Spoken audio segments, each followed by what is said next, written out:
Hello, good morning and good afternoon for all of you that are with us here today. I'm Vanessa from the Innovation Agency of Unicamp, the University of Campinas. It's a great pleasure to have our global partners today in this webinar.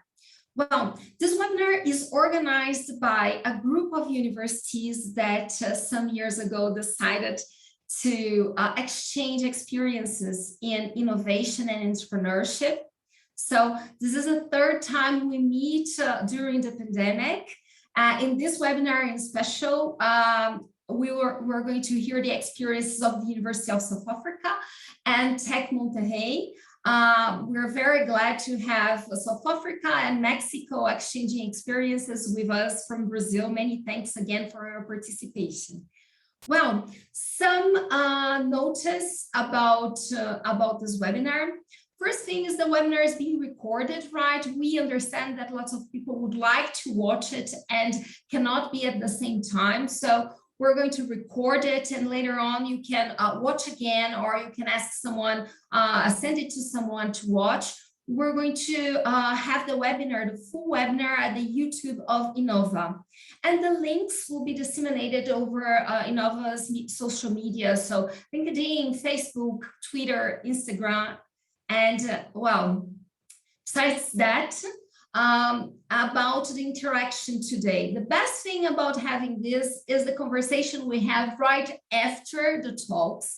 So I would like to ask you, if you'd like to send a question, please send the questions to the Q&A. Of course, we're very glad to receive your hello, good afternoon, good morning, and so on through the chat, right? You can send that over the chat so that we can see who is here with us and so on. But the questions, please send them to the Q&A so that we can read them later on and make sure that everybody gets to, that I don't miss any of the questions during our conversation. Okay, today we're going to have an agenda from 10 to around 11:30. We're having the opening with our executive director, Professor Ana Frattini. And then we're going to hear the three experiences. We're going to have the University Tec Monterrey from Mexico. Rafa Tristan is going to exchange experience with us. And then Yongama, Yongama, I forgot how to pronounce her name. Later on, you'll have to teach me again. Don't sweat, Vanessa. Squeia. No, thank you so much. Squeia. Thank you very much. Yogama Squeia is going to be with us talking about the University of South Africa, that is also an old partner from Unicamp in this area. We've been sharing experiences from some time. And we're going to have my colleague and manager from the Science Park, Unicamp Science Park, and the Unicamp technology-based incubator, Mariana Zanata, talking. Later on, we're going for questions and answers and to a very nice discussion that is the basis of this experience and this program that we have, the Global Partners Program. To start with, I'd like to invite Professor Ana Frattini, Executive Director of the University of Innova Unicamp Innovation Agency, the Technology Transfer Office, the Innovation Center of the University of Campinas. Professor Ana, be welcome. Thanks, Vanessa. You hear me? We do. Okay. Morning, Brazil, morning, Latin America, USA, good afternoon, Africa and Europe. Welcome to our Global Partners webinar on best practice for incubators. Just a little brief for the attendees. Innova became the innovation agency for the University of Campinas, Unicamp, at the beginning of this century. And about 55 spin-outs were established since then, and more than 50 startups have been graduates in our incubation program. Incubation is a very interesting matter of showing the entrepreneurs how to change their minds from technology development to commercialization, from academy to real life. During this webinar, we will also hear the experience from the Monterrey University of Technology from Mexico and the University of South Africa. They will cover some of their best practices in leading incubators as well. Thanks very much for Rafael, Yongama, and Mariana. We are really keen on learning from your experiences. I hope you all really enjoyed the webinar. Thank you very much for your attention, and it's back to you, Vanessa, please. Thank you, Professor. All right, so let's start hearing those experiences we're keen to. I'd like to invite Rafael Tristan from Mexico's Tec de Monterrey University. He's going to talk about the incubation experience they have there. Tec Monterrey is very known by its experience in entrepreneurship. And we're very glad to have you here, Rafa. Are you with us? Yes, good morning, everybody. Let me share my presentation.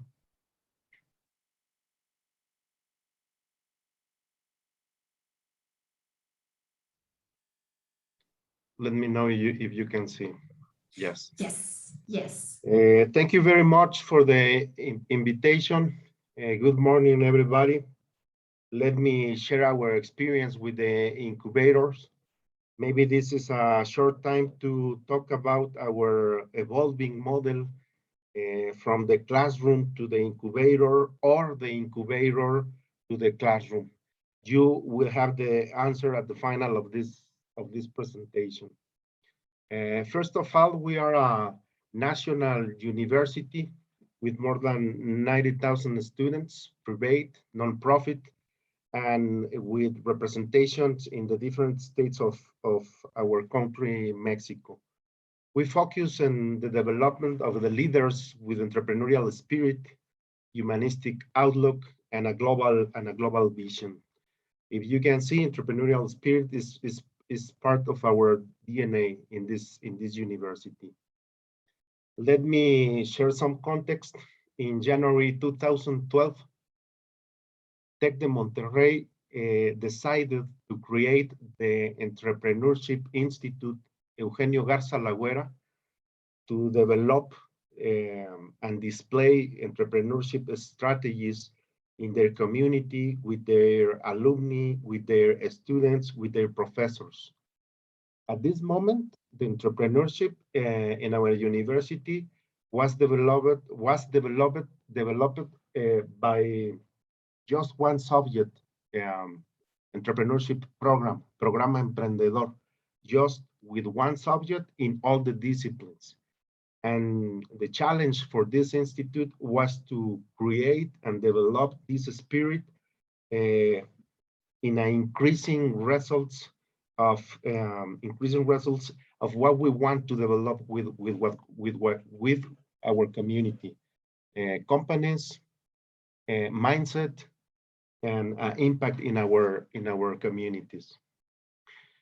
We have at this moment activities outside the room, outside the classrooms, with boot camps, hackathons, competitions, missions, moments, events, in one way.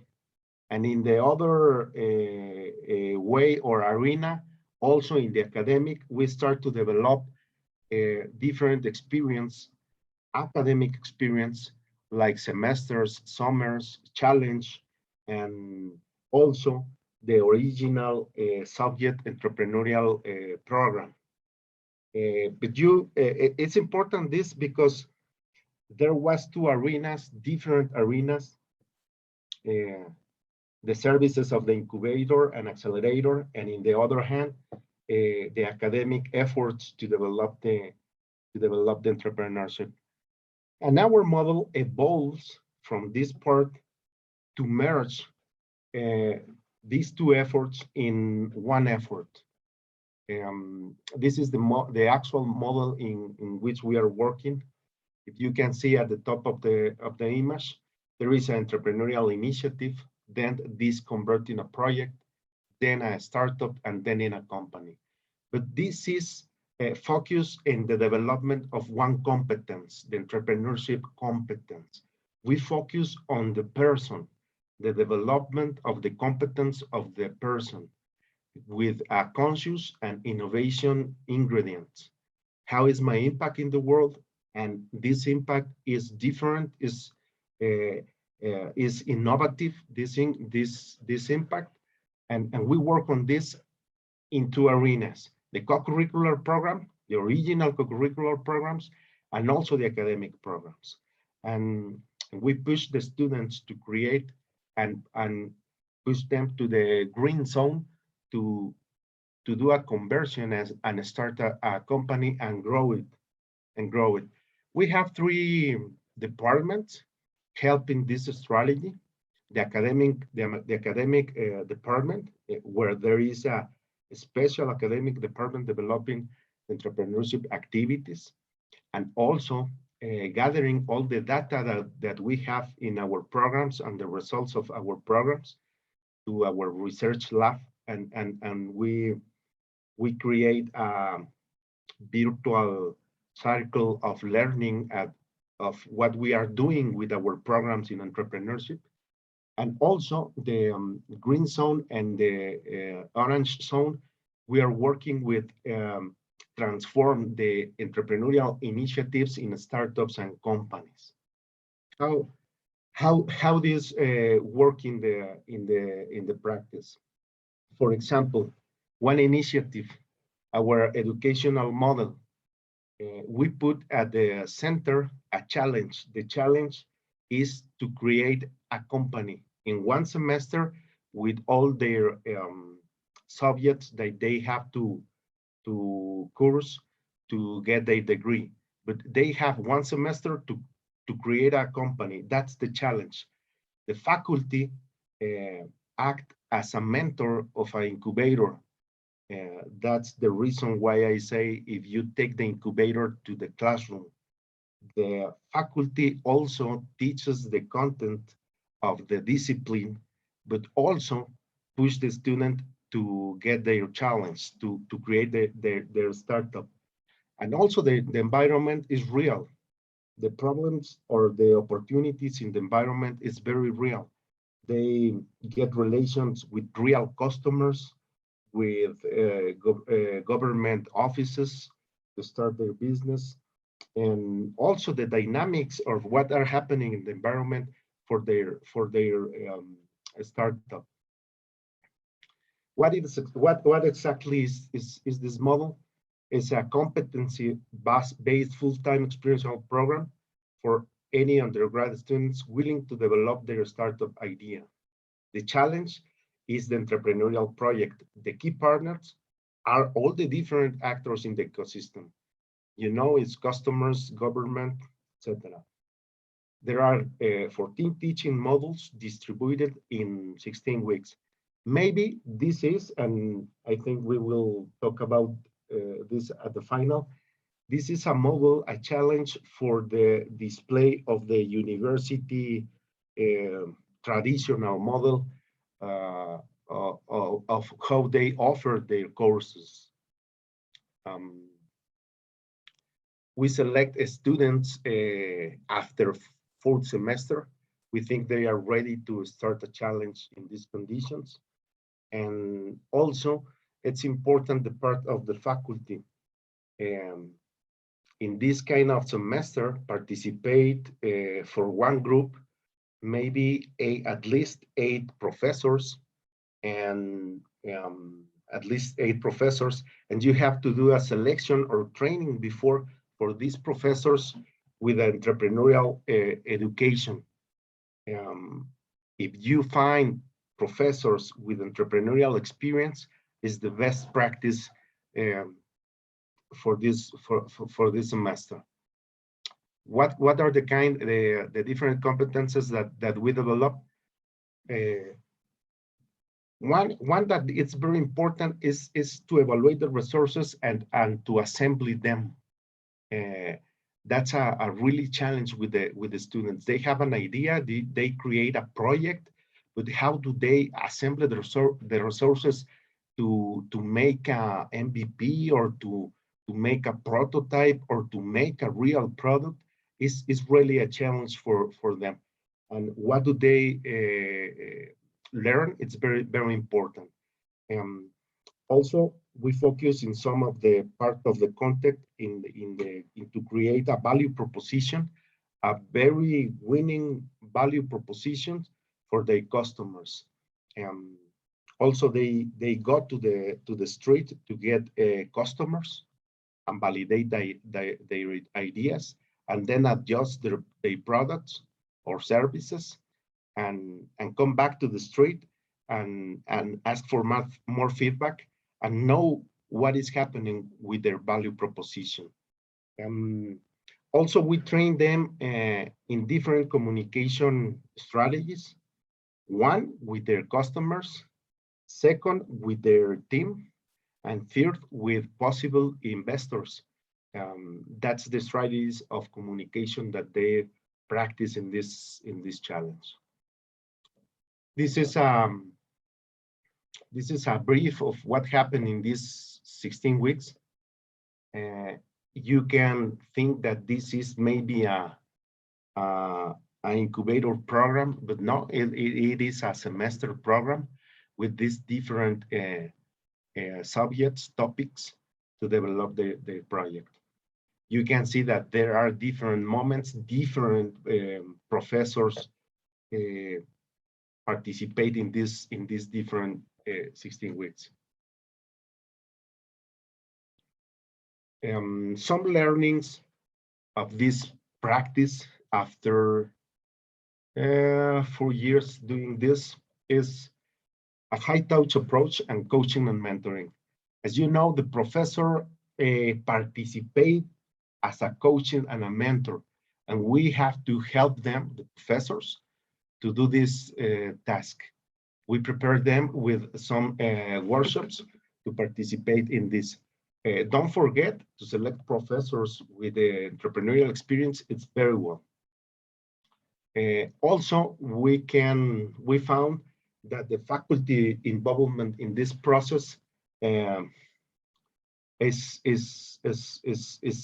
better, and the ecosystem partners also they get a kind of helping our students. If they know that they are students with an entrepreneurship proposal, we have the help of many governmental agencies, also some companies or sponsors who want to help our students in the development of this kind of challenge.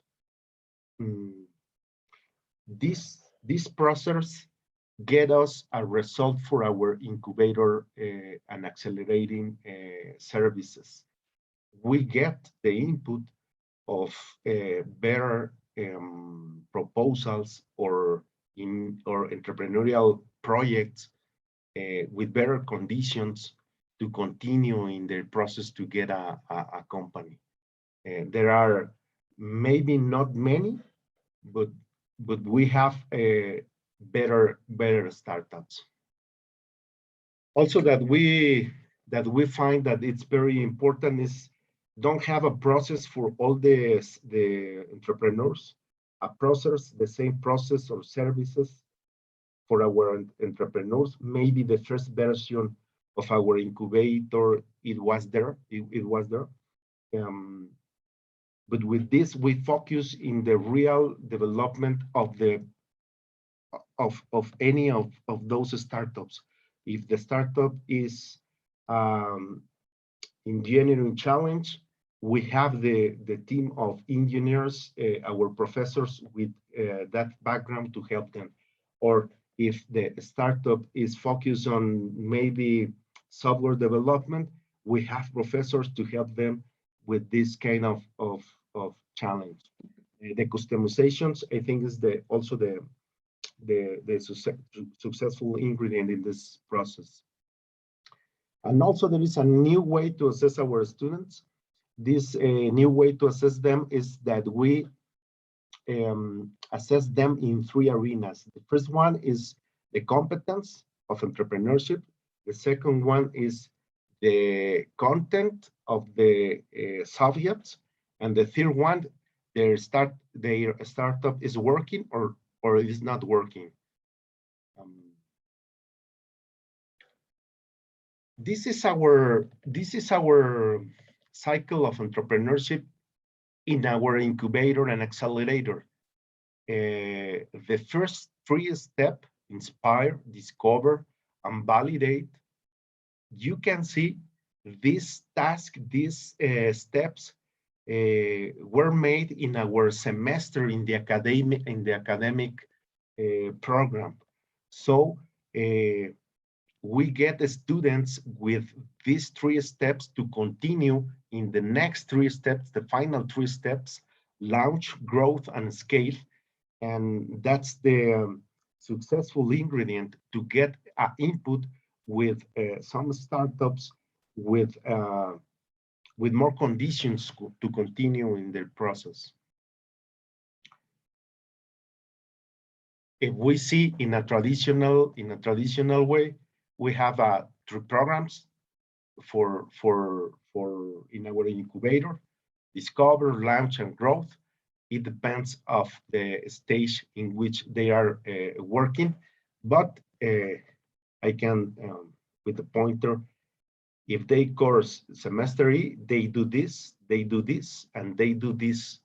And then we take them in our incubator and accelerator in this point: launch, growth, and scale. And that's the successful ingredient. Some examples of this process is Robbie Bank. Robin is a school, a co-curricular school for kids, with creativity workshops and all the activities that there's no in a regular primary elementary school, and it's growing right now. They have the impulse to share the creativity in all the kids in the world. Grium, they transform the insects. In Mexico, say chapulines. These insects are highly in protein, and they make a flower of insects as an ingredient for different additives in some processing foods. Leaks is a summer school. It's a summer school with a workshop, not a workshop, a maker space for kids. It's like a maker space that we know, with 3D printers, with Legos, with some real circuits to work with the students in the elementary levels. They are growing, and now they are impact. They have an impact in the next level of education, also in K-12 or secondary school. Gek, she's a bioengineer student.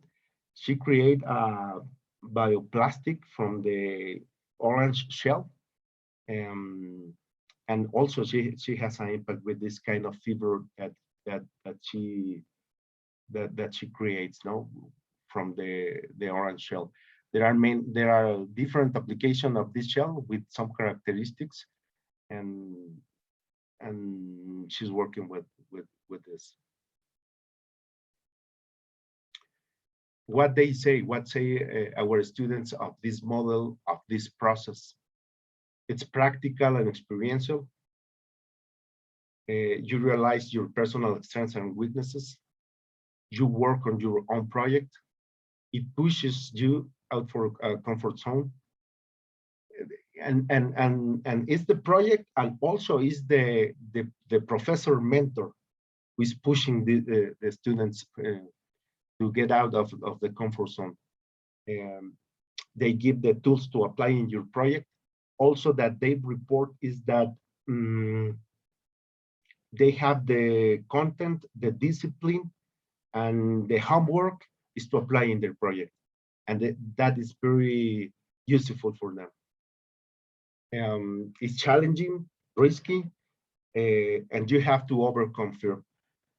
Also, remember that one of the competence of entrepreneurship is precisely how to overcome the fear.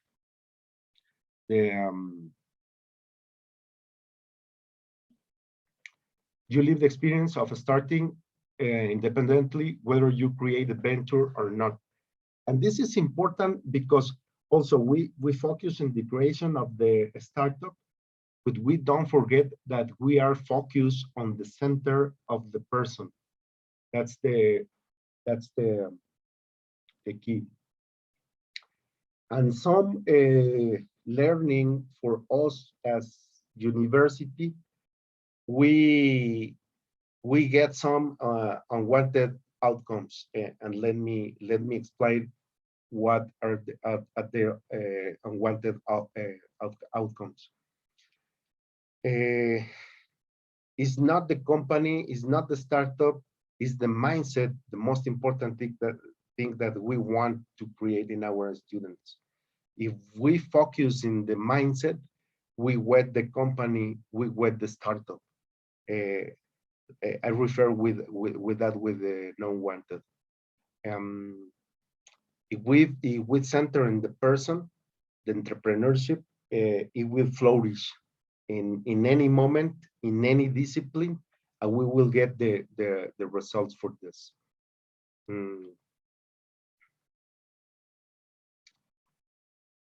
What happened with the results? We have monitored the Princeton review since 2016 to this year.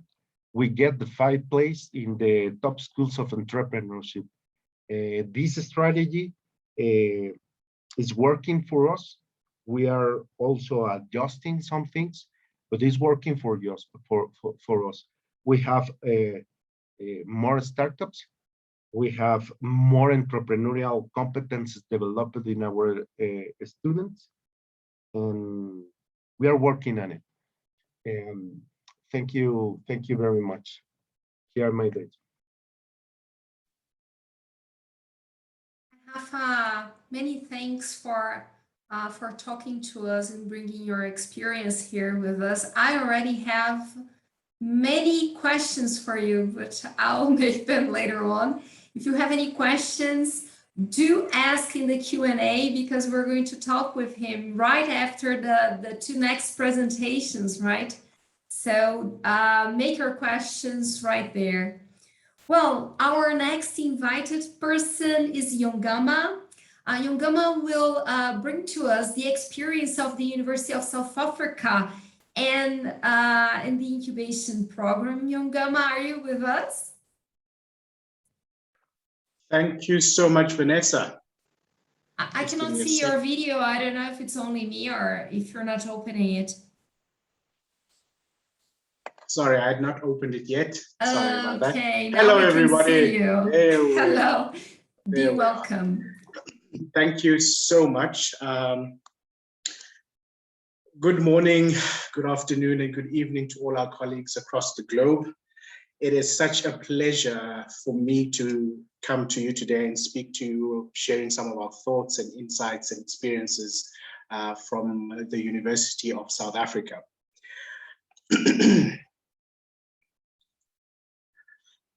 I will try and be brief and stay within the time allocated by Vanessa. And here are some of the stuff that I wish to speak a little bit about. Some areas I will go through very quickly, and others I would like to park for a little while just to give more clarity, insights, and background information on them. If we approach the function of business development from a value chain perspective, we are able to furnish founders or researchers, as well as early stage entrepreneurs, with key fundamental skills and interventions to allow them an improved potential for success in the market. At the Directorate for Technology Transfer and Commercialization in UNISA, which is the University of South Africa, we have set up a pre-seed program that aims to take entrepreneurs from concept to market. The purpose of the program is thus to facilitate efforts around technology transfer, promoting innovation and development of new IP within the institution, and ultimately enhancing the links between the university, research institutions, and the general business community across South Africa. We have done this through a development of a pre-seed incubator program, which is a virtual skills-based development program for first-time founders, students, and staff members. The aim of the program is to bring together experts in the ecosystem, as well as ecosystem builders, with the relevant skills, social capital, and experience to offer insights, mentorship, ongoing coaching, as well as to venture capitalists and entrepreneurs in the ecosystem. So within the framework of what we do, everyone is very familiar with incubators versus accelerators. We are a little bit upstream. We are in pre-seed. We truly take it as early as possible, and we deal with early stage in its actual form. We give great focus on effective ideation to bring forth a business concept that can develop into a potentially successful venture. We run a 12-month program focused on entrepreneurial support, development, and mentoring, and introducing targeted interventions and exposure for the entrepreneurs in order to grow their concept and get it to market. So COVID-19 outbreak has had a very profound impact on us. It has, to a large extent, been the great enabler for innovative thinking and reform of systems.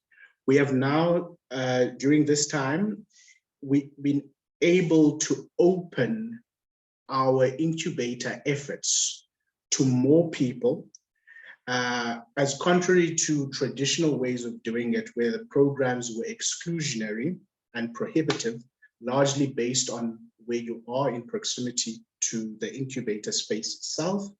The virtual program that we host allows for greater access to a multitude of individuals across South Africa, and some of our students are into the rest of the continent.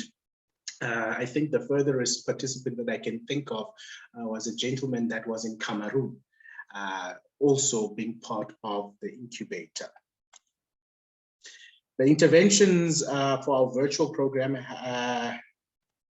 the key ones that I want to highlight is a 5-day boot camp, as well as a 7-week-long business modeling training session.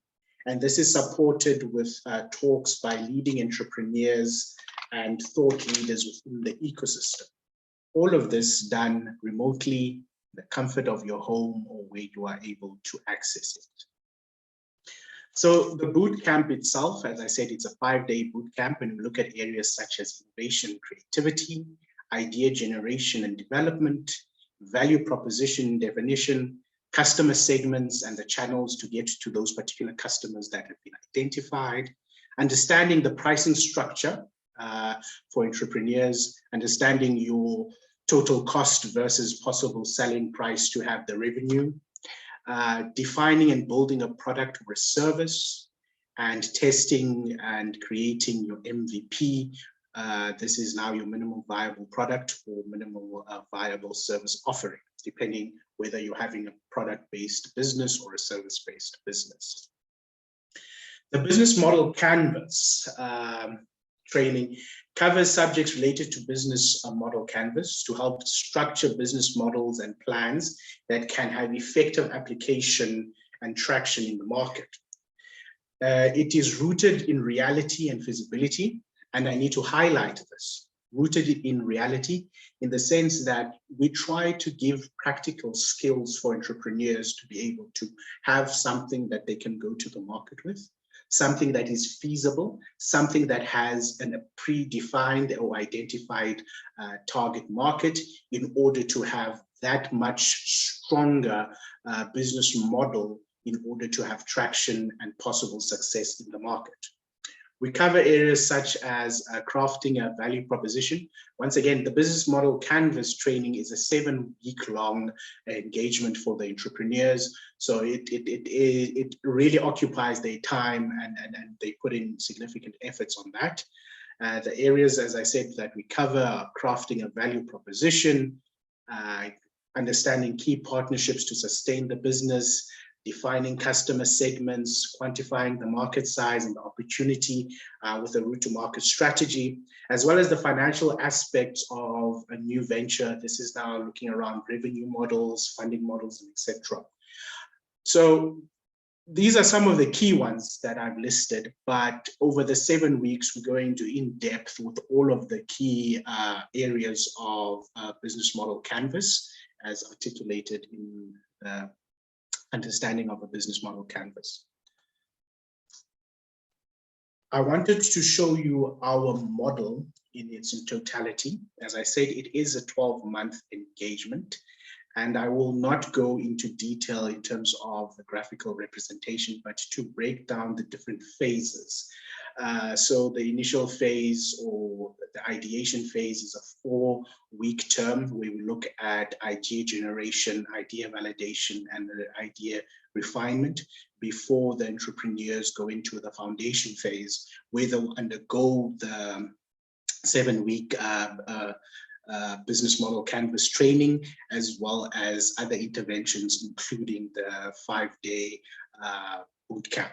After the foundation phase, we've got the fast track phase, and this looks at interventions such as business strategy planning, principles of a product or a service design, and various other things around brand positioning, in order to ensure that the business side of this concept now comes into fruition.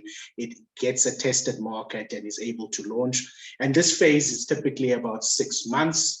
And this is truly the grinding part for any entrepreneur who attends this.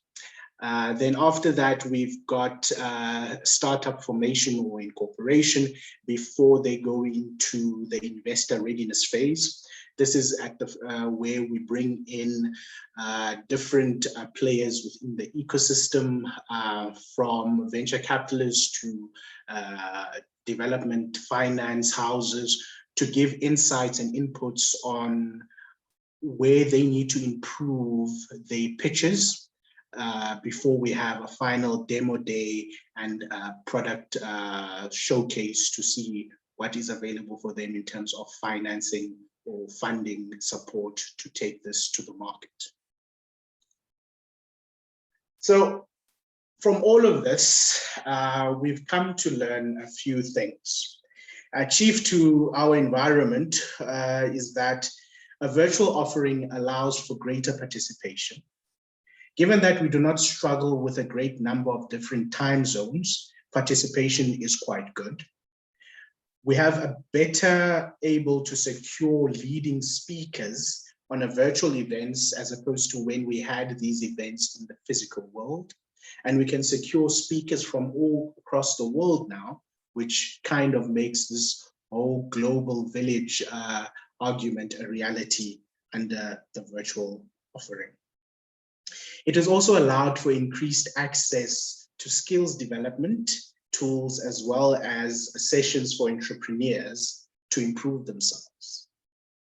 The greatest caveat, however, and one of the major lessons that we've learned with the virtual, is that a key challenge that we face is a lack of ubiquitous internet or even quality internet access across South Africa and most parts of the African continent.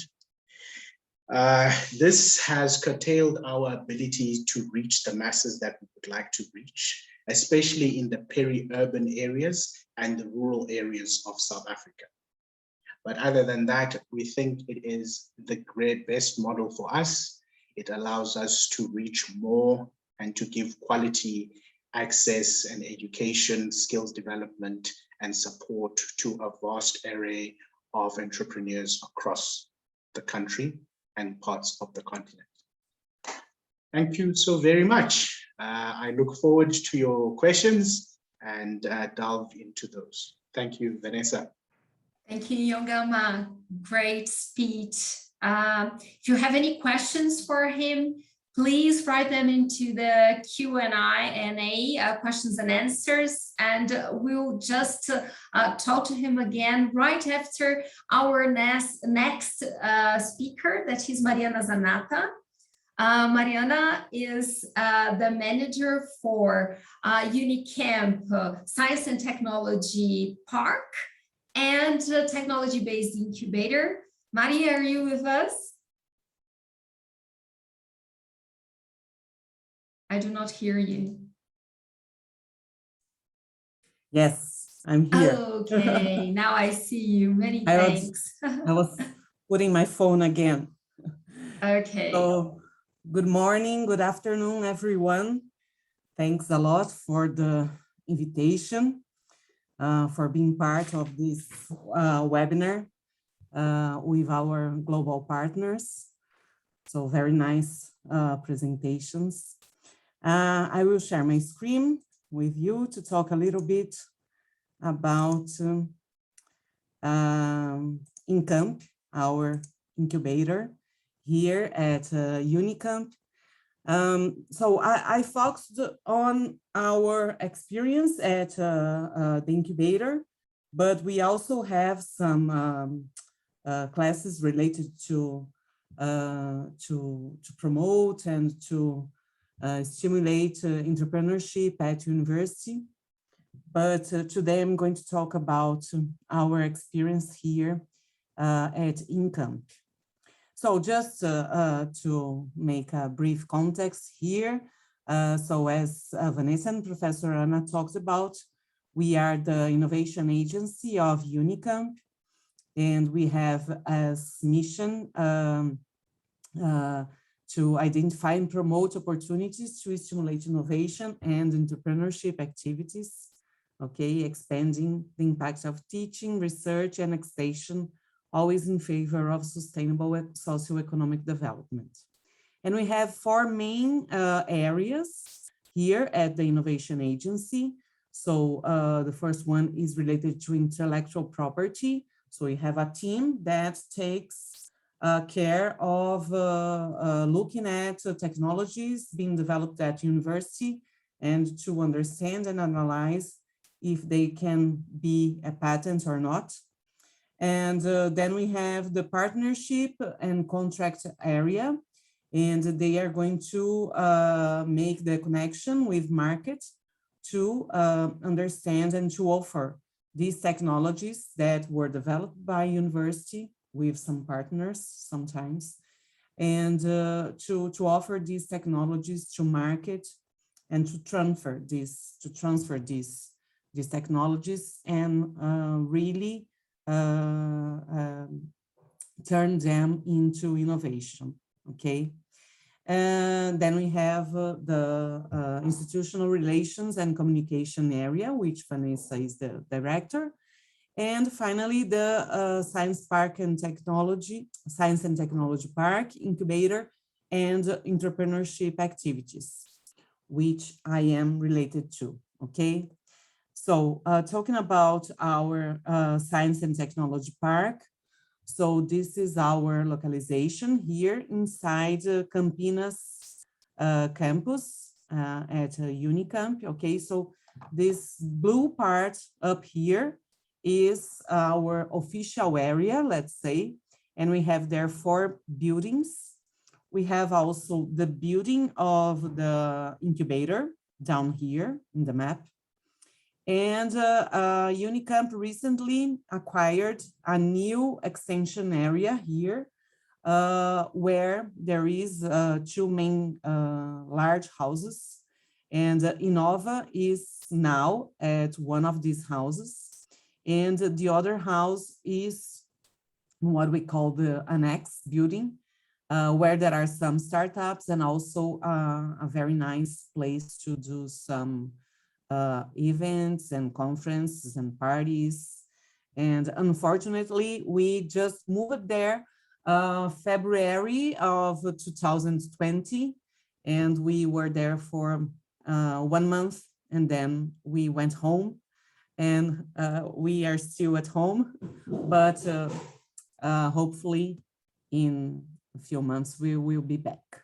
Okay, so this is our area and our buildings. So we have now 6 buildings that we take care, and we have in all these buildings startups, R&D labs of large companies, and also our incubated companies.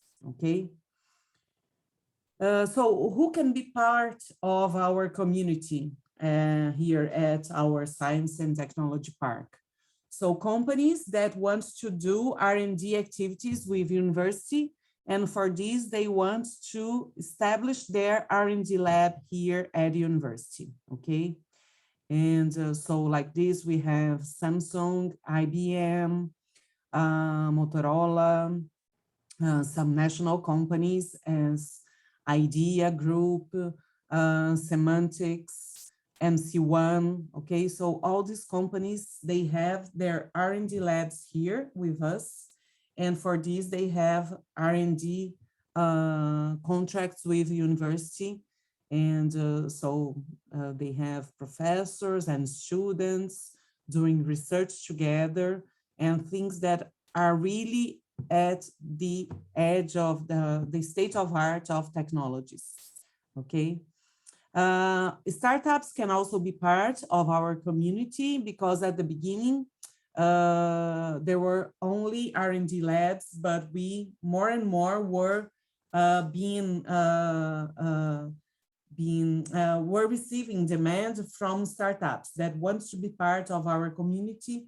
But at the beginning, they still don't have this this possibility of having partnership with the university. But we understood that they were a very important part of the ecosystem. So we have this public call, let's say, for startups as well, okay? And some public organizations and companies from third sector can also be part of our community. And the incubated companies, which I'm going to talk a little bit more now, okay? So our incubator, it was founded before the Innovation Agency in 2001. And when Innova Unicamp was founded, the management of the incubator was transferred to the Innovation Agency, okay? So we have this year 20 years that it's working and graduating companies here at the university. So we are focused on technology-based businesses, okay? So we want companies that are trying to develop something very innovative for market with a very technology development of their process, products, and services. And they are very on its early stage, very in the beginning of their operations, okay? And we have 2 programs, the pre-incubation and the incubation program. We have also 2 public calls that we do during the year, one in the first semester around April, and the other in the second semester around September. And what happens is that the projects, the proposals that were approved in the first semester on April, they will begin the program on the second semester around August. And projects that were approved in our public call on September, they are going to begin the program on the next year on February, okay? So this is how we organize the proposals and the programs. So our ecosystem is, we consider it a large and very consistent ecosystem, and we are also enhancing and trying to bring new actors and new partners to this ecosystem.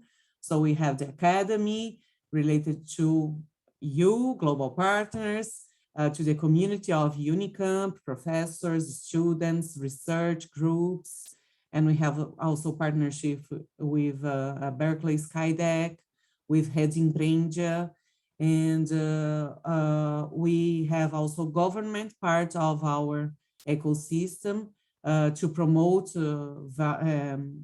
many financial programs to these companies.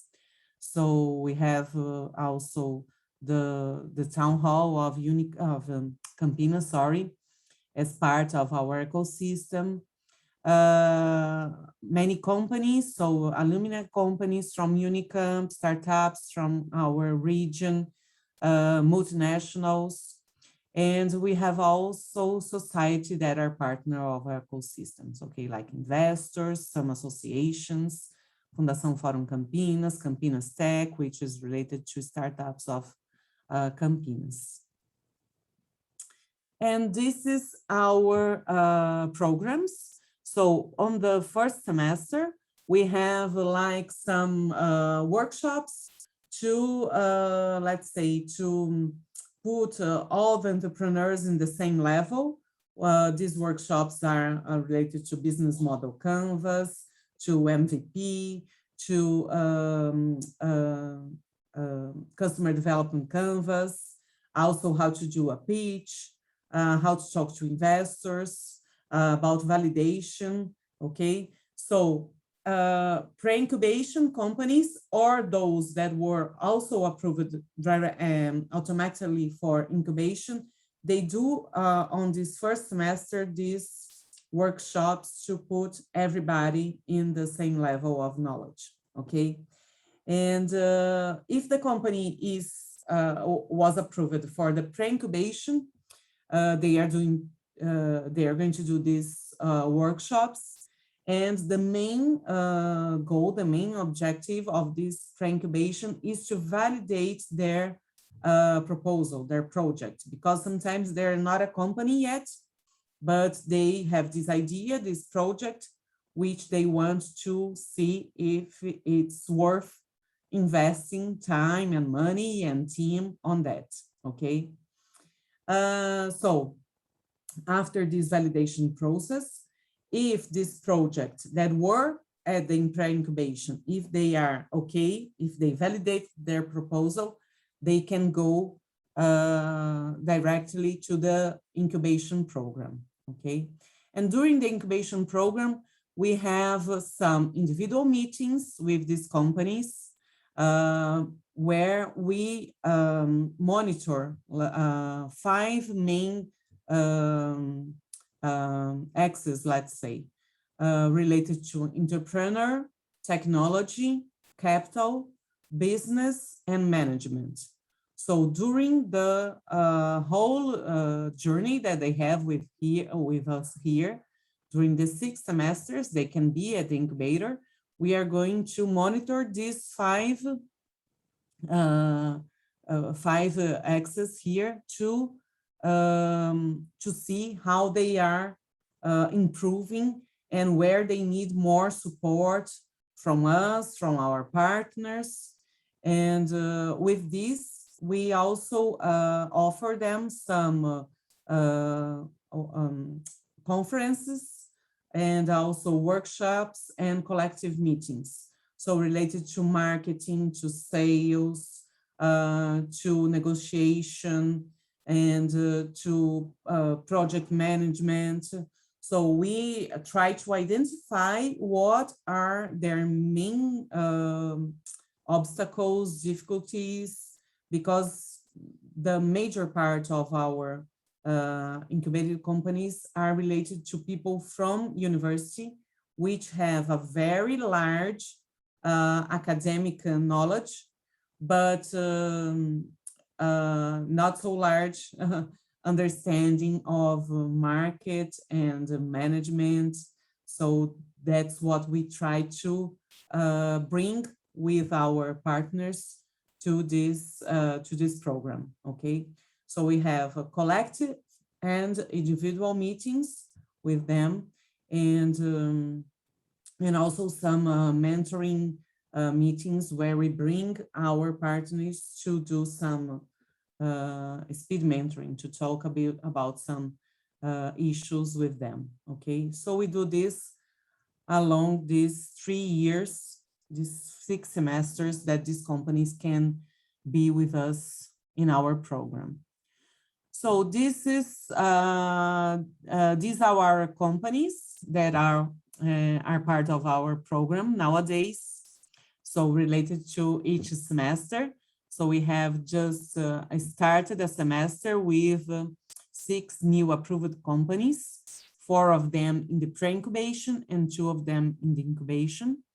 And then we have companies related to all knowledge areas here. So we have IoT, we have food technology, also agriculture technology, machinery, what else? Logistic, health tech companies. Okay, so we receive all kinds of technology, and this is important because we have different opportunities and also different difficulties to overcome, and the exchange between these companies is very rich for them. Okay, so this is our partners. So we have FEBRAEC, which is a national association of consulting companies, and they are very good partners. So they come here to talk to our companies, to talk about sales and to talk about marketing and negotiation. And they do this in these collective meetings, and also in some mentoring sections that we organize.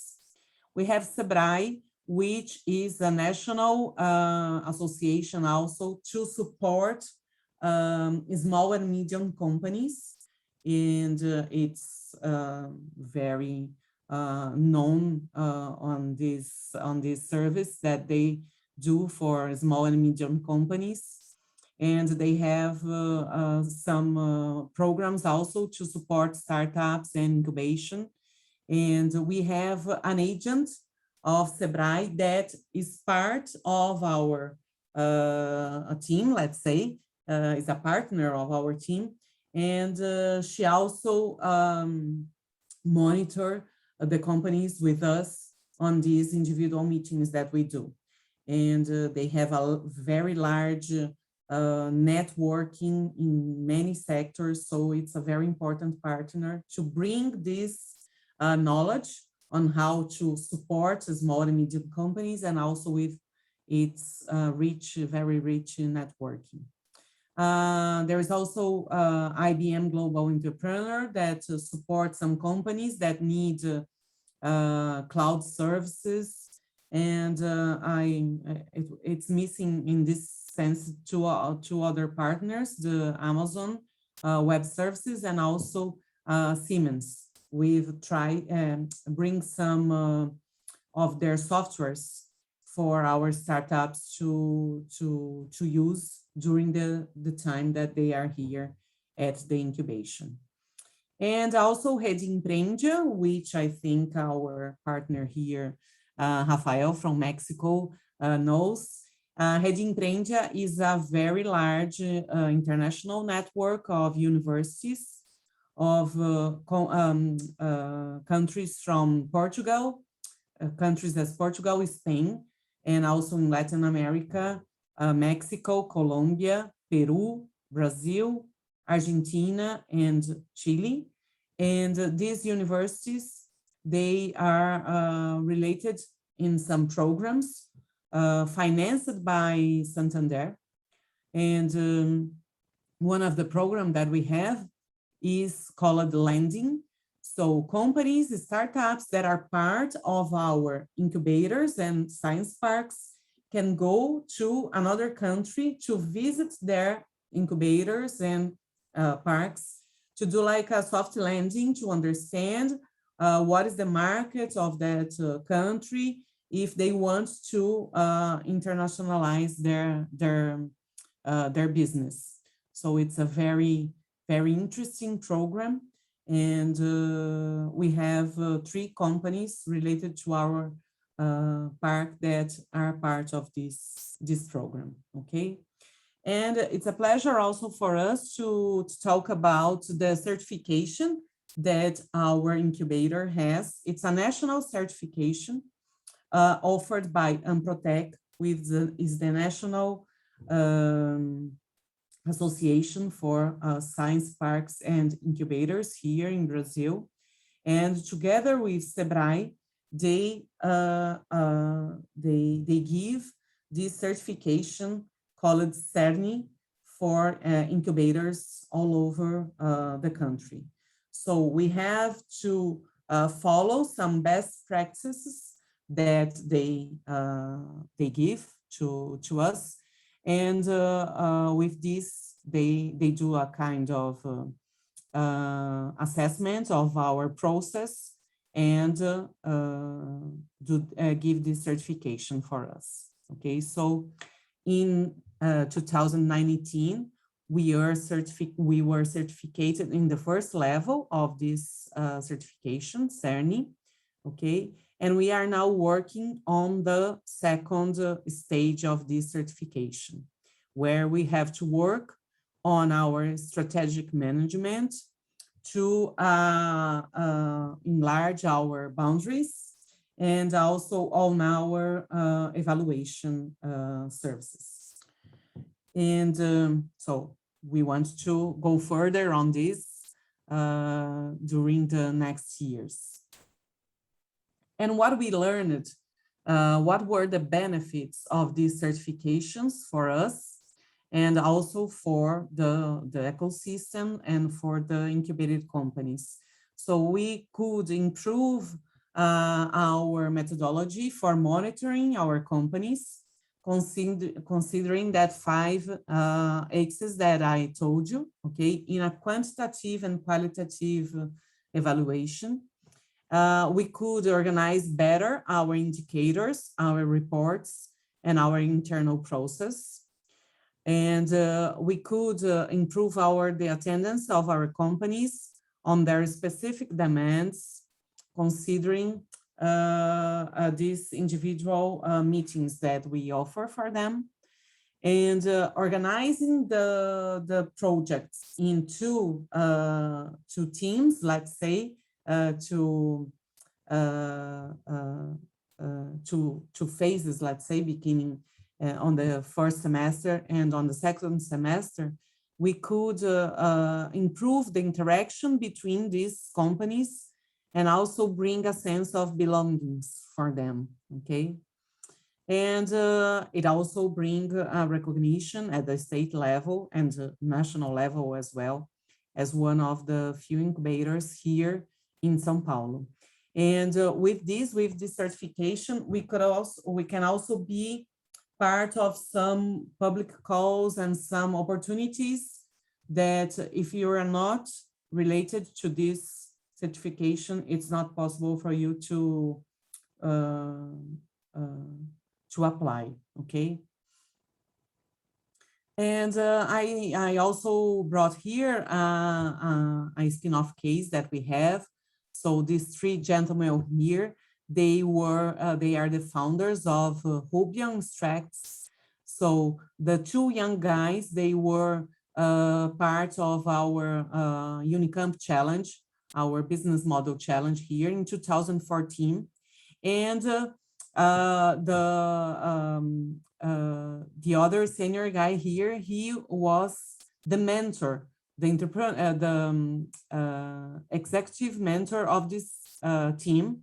And at the end of the competition, they decided to stay together and to found Rubian.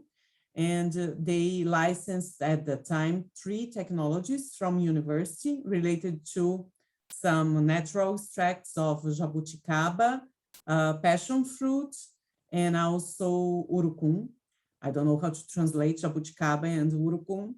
And they started this company, submitted, applied their projects for our incubator, were part of the incubation program till 2018, graduated, and this year they launched their new products related to these technologies that they licensed from university. So this is a very nice spin-off case that we want to have more and more cases of this to tell you, okay? And as these companies graduate, they are part of our alumni companies networking, which today have more than 1,000 companies at our database, and more than 900 of them are activity in the market in many different sectors. They generate more than 33,000 jobs made in the Campinas and state of São Paulo, and their revenue are up to 8 billion of reais. So that's what I have to bring you here, and I'm open to questions. Thank you very much. Thank you, Mariana. Well, I'd like to invite all of our speakers to return so that we can chat now and address all of the questions that we have right now. So if you have any questions for Mariana as well, you can type them in the questions and answers there, please. I think you can just let go of the slide now. Katia, many thanks. All right, let's start with, we have 2 questions here. The first question was was from Newton, who is our prior executive director here and has been with Rafael, and then in the last meeting we had here in Campinas, right, Rafa? Newton asked Rafael and Yongama. Yongama, are you with us? Would you like to return? I am still here. Please give me a second. Okay, please come back. All right, so I'm going to make this question for both of you, right? About the presentation of Rafael, he said he understands the focus on the mindset, on constructing the mindset, the entrepreneurial mindset on the students, right? But he'd like to know if there is any seed money from the university or via partnerships, like with investors, VCs, angels, and so on, for the incubation and for the program. The same thing he asked for Yongama, to ask if there is a university funding program for the acceleration program or for the rest of the program. So if you could talk a little bit about that. Rafa, are you with us? Yes. Yeah. Yes, at the first stage, in early ideas, we have experience. The experience is the Reto Emprendedor, entrepreneurial challenge for students of the first semester. We give them almost like 2,000, like more than $50 in an experience in 1 week. To how generate, much? Sorry, I didn't get that. To generate sales. Yeah, I didn't get the amount. Sorry, 2,000. No, $50 to the students. You give them $50. Yes, I remember the program. Yeah. $50 to the students at the early stage ideas, and they prepare during a semester, and after the preparation, they have a week of execution, and they sell their idea, their products, and they generate sales. This is a a first experience with funding. Then at the final, those who are in an accelerated programs, we prepared them to have investment interviews. We work with Orion Fund. Orion Fund is like a cousin fund of our projects in Instituto de Emprendimiento. And after the program of accelerating, Orion selects the companies who has the requirements and fund them. This last batch, they selected one of a company who was Disfruta. Disfruta is e-commerce of fruits and vegetables. And with this, the pandemic context is growing right now. Oh, this is good. Let me ask you something about the first phase. When you invest $50, if they generate any profit, do they give back the money? I remember it's university money, right? They give back that money, or they keep the money? What happens? They have to return the money. They have to return the $50. And if they have utility, we put in account to donate to a social cause, but they return with the money to the university. And generally, they generate more money or they lose money. 90% generate more money. Right. 90% generate more money. We just have extraordinary cases with they don't return the $50, but it is extraordinary. Let me ask something about the Orion, right? Is this a company owned by the university, or it's a separate company that invests? It's separate from the university, but participate people from the university, also companies, and it's very, how to say, it's we have a operation in. They are part of our programs. They are part of. Okay. We invite them to be part of our programs, and also some of our collaborators work with Orion. And how much do they invest? How is the average investment? Is there an average? It is. I don't have the exactly amount, but it's in the first stage of an accelerated program. Maybe more than 3 or 2 million of pesos mexicanos. Maybe it's half in dollars. Okay. Yongama, what about in University of South Africa, in UNISA? Thank you so much, Vanessa. So within our ecosystem, we also have innovation competitions that we run, and we use that as the recruitment drive for our program. So any of the winners, let's say we get a cohort of 10 winners, then they go through the skills development, and we are happy that they are now empowered with the skills. We are able to give them $6,500 as funding or initial funding to start their MVPs and get a product that is got potential in the market. And is but that we don't university's money? That's the university's money, yes. Okay. Yes, but they need the upskilling in order to have this. Look, if you look at a socioeconomic environment as challenging as ours in South Africa, we don't want our students to run the risk of being at two minds. I've got this money. Do I use it to fund my lifestyle and help my family, or do I deploy it into my business? So as far as possible, we let them not have to make that decision and help them manage that money for the business purposes and the business purposes alone. Okay, and after that, when they are being accelerated, I didn't get as well if the acceleration program is part of the university and if the money comes from the university or if it comes from external investors.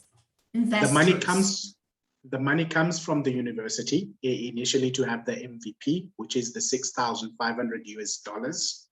Okay. Then from the pre-seed incubator, we are in the process of also setting up an accelerator within the institution. But currently we have partners with the likes of the Innovation Hub, which is a national initiative to get them into an incubator program there. And they've got a further support, funding, and physical space to house the different ventures or entities that come out.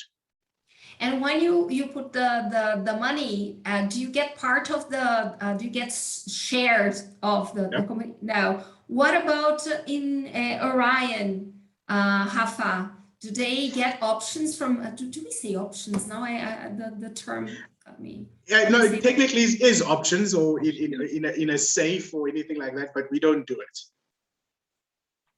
What about Orion, Rafa? Do they become partners of the company, or it's how do they negotiate that? No, it's they have participation. Okay. They sell the actions to Orion, and also they have property. The entrepreneurs have less property. There is a deal process. Also, before to start this, they start with the acceleration program. They select them, but in the acceleration program, we have a VC academy, a venture capital academy. For what? Because the entrepreneurs, they don't know exactly what is this process. So we teach them which is this process, what kind of options, what kind of negotiations they will get. And then they have a real negotiation if they will select it. But most of the cases, they have 49% of the property and 51 is Orion. Okay, they become major partners. That is interesting. Well, it's a lot of money anyway. Mariana, maybe you can talk a little bit how we deal with that here at Unicamp and what is our status right now?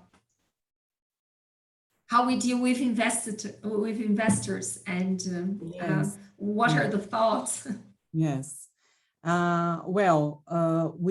We don't put money on our incubated companies, and university is not doesn't have shares from companies yet. We are beginning to study this possibility here.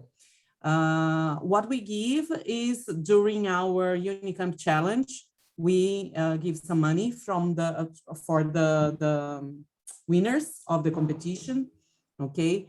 But during the incubation program, they have to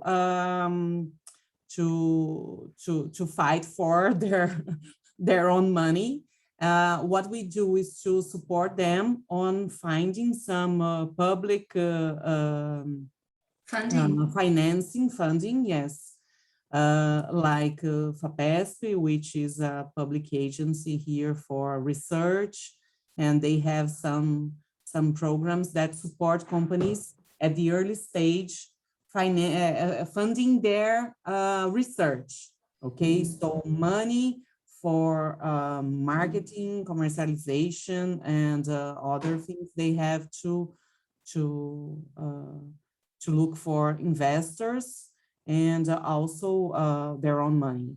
Okay, and what we do, well, we receive lots of contacts from VCs and angel investors. Unicamp now has UniAngel, which is a group of angel investors, and we try to connect them with these groups and VCs.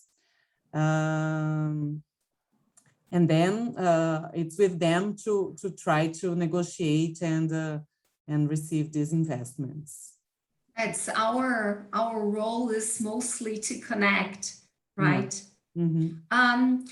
Here with us is also Professor Renato Lopes. We have now an associate director who is with Professor Ana in the Innovation Agency. And he asked, Rafael, if you could talk a little bit about the statistics. For example, how many students take the course? We understand that if it's mandatory, all of them, right? So it's very broad.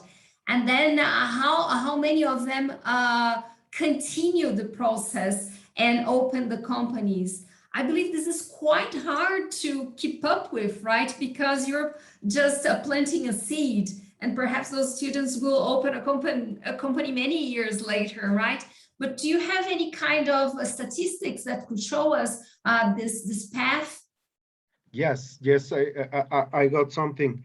We started with it with these programs of 2016, and we started with 120 students and 75 professors, faculty participating in these programs, and we had approximately the 20% continuing their startups after graduation.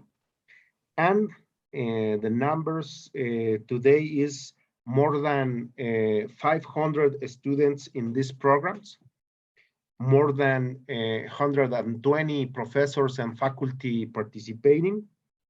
And we are getting the 30% of the students continuing their 30. startups. 30%. Yeah. It's very good. It is not mandatory, but it's very popular in our students because there is a implicit value proposition. Is this they can get their diploma of engineer or business or designer, but at the final, they have their diploma and a startup. And this is very powerful, a very good value proposition. Great. I for some reason, I understood the discipline or the project itself was a mandatory. So it's not, it's just very popular because you have like 500 students taking part every year, right? Yeah. Okay. Yongama, can you give us some statistics as well? It was not clear for me if you started the virtual program within the pandemic, or if you had it before and then you changed it to virtual as well. Look, it's in its second year. The first year was outside of the pandemic, but I think we've gained traction in the pandemic. In the first cohort, we had about 10 entrepreneurs. Of that 10, I speak on a monthly basis with 6 who are still pushing very hard in terms of their businesses and their traction, as well as finding market fit for their different projects or businesses. This year, we are still sorting out the new cohort. Funny enough, today was the first sitting of the IC committee to actually determine this. So we should be done by the end of September. And from October, then they're going to be in the new system. Professor Renato also asks about how did you adapt to the virtual model? So, and if you plan to keep with that model after the pandemic. We don't know when it ends, but... Yeah, that's so true. Look, as we've seen with greater access through virtual, we would like to keep the virtual model. We might expand it by getting location partners across the country where they could possibly host some of the participants in areas that have dedicated internet and easy to access internet. Because like I said, one of our major challenges is that people in rural areas and peri-urban do struggle with internet connectivity to be able to attend these virtual. So it will be maybe a hybrid system of virtual and small gatherings, but also still quite virtual. Okay. I have a question from Eder. Eder is asking how to qualitatively increase the number of participants in incubation programs, right?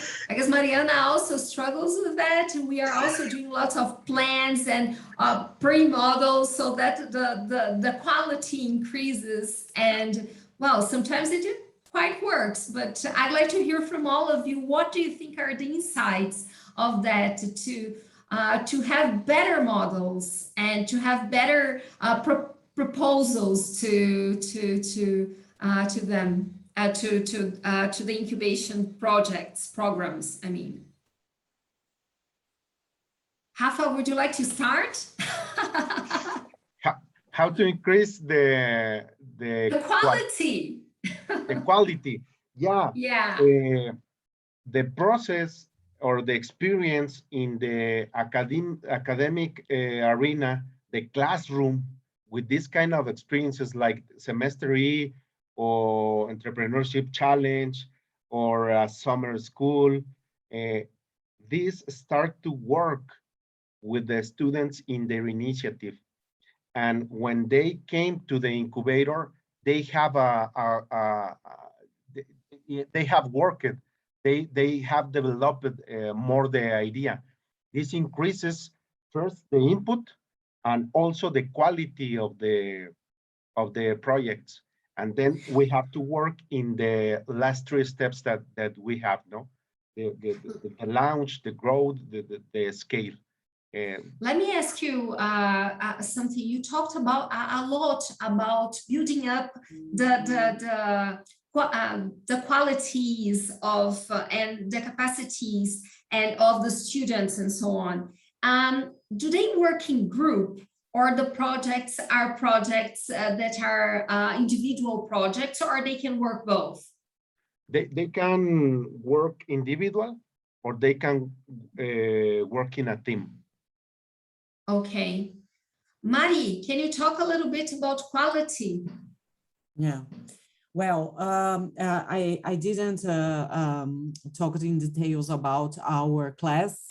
So we have this class related to intellectual property, innovation, and entrepreneurship since 2008.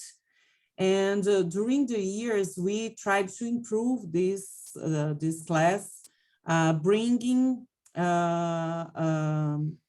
these tools like business model, design thinking to the classes, because at the beginning it was like entrepreneurs, alumni from Unicamp talking about their experience on how it was to establish their own companies, and we tried to bring these tools. And so now, beyond this experience from these entrepreneurs, students have to be on teams and to I forgot the word. To develop a business model canvas, sorry. Yeah. And at the end, we have like a pitch day, and they have to present this business model. So the thing is that we work with students before they bring the projects to the incubator or the incubation pre-incubation programs and so on, right? Yes, giving them tools and so on. Yes, that's our first initiative to support students, to give them these tools to start thinking about this. Of course, lots of them are undergrads, they are just starting university, but the idea is to give them these tools and to make them think about entrepreneurship and what about being an entrepreneur, and if they want to follow. So we receive them at the incubator. And so that's one of the things that we are doing to improve quality. Yeah. But of course, we receive entrepreneurs from other universities, from other places as well. But what we try to attract most is technology-based and innovative companies. Yeah. And Unicamp Unicamp is the first main attraction for this. Yeah, the knowledge and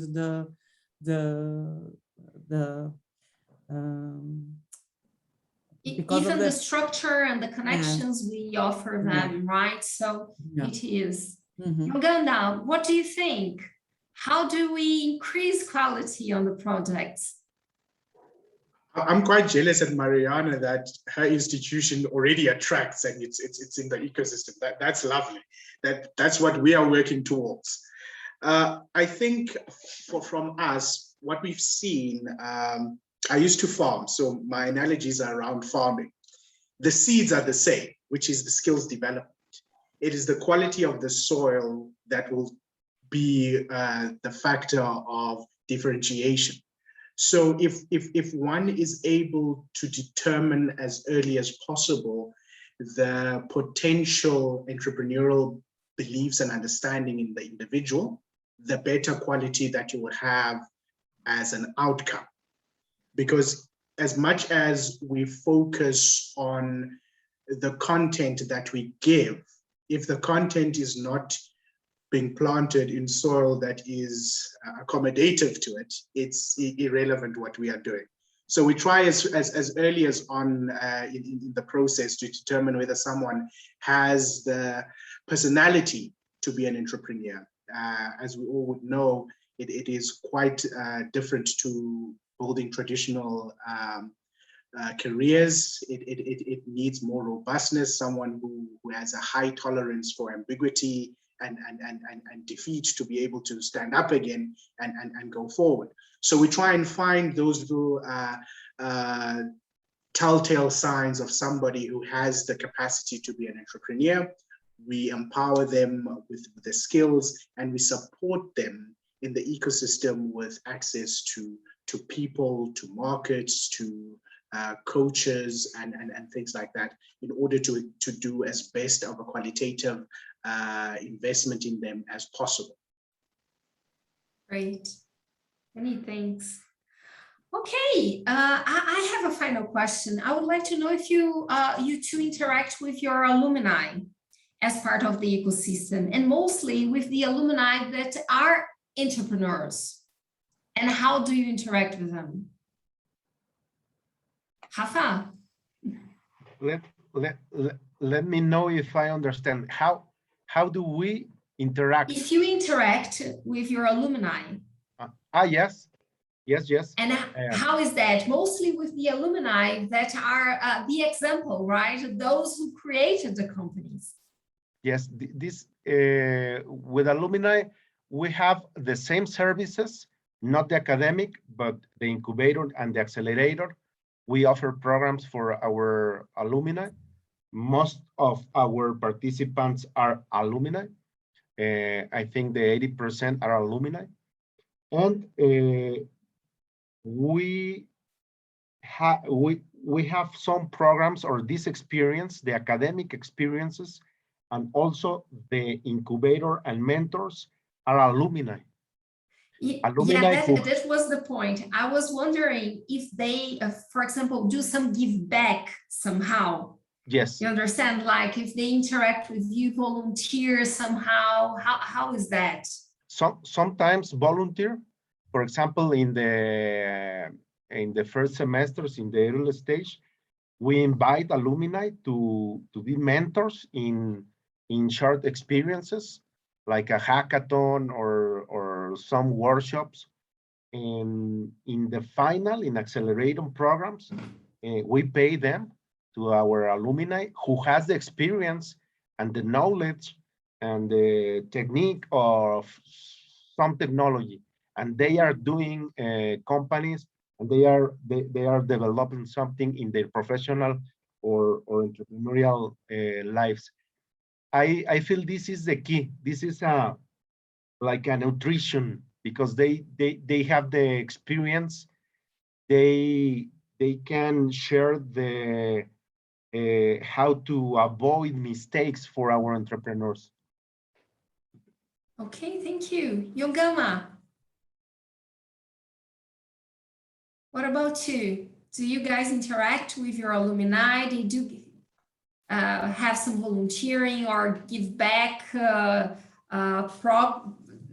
program? I don't know. Look, we're quite new. We're in our second cohort of the program. So the alumni that we have within the entrepreneurs themselves is the previous cohort, which we do interact with them, since we're still offering them ongoing support.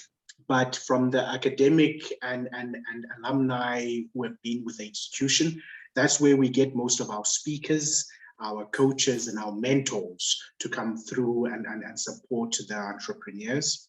The third step that we are looking and planning for is approaching our alumni base for angel investment within these entities. Yes. So we're still getting to that process. I think that will be the key that will unlock so many other things going forward, when we can have our own alumni being angel investors and early stage funders to some of these extraordinary companies that come out. Thank you very much. Mari, would you like to comment something? Well, we have our alumni companies. Since 2006, we map and these companies.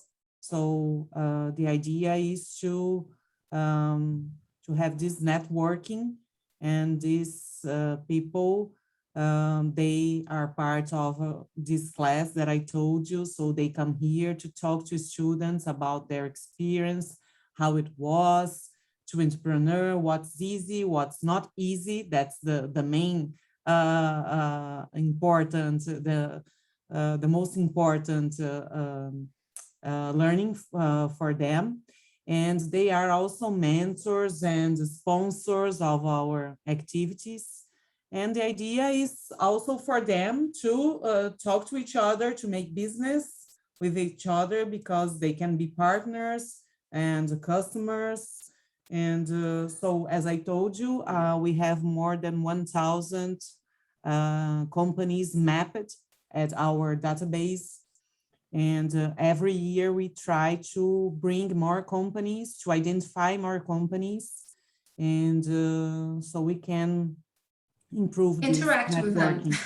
Yes. Ask them to be coaches, to be mentors, and so on. Yeah. Well, many thanks for participating, all of you. It was such a pleasure. Rafa, thank you for coming, even in the holiday in Mexico. My best for you and everybody from Tec Monterrey. Yongama, the best for everyone from UNISA. You're great partners. I'd like to ask everyone, if you'd like to, later on, you'll get an email, and by the end of the session also a link to evaluate this webinar. Please share with us your thoughts so that we can plan the next activities. The webinar will be in YouTube of Nova. Thank you, everybody, and thanks for the global partners. I hope to see you all soon. Bye-bye. Thank you. Bye-bye.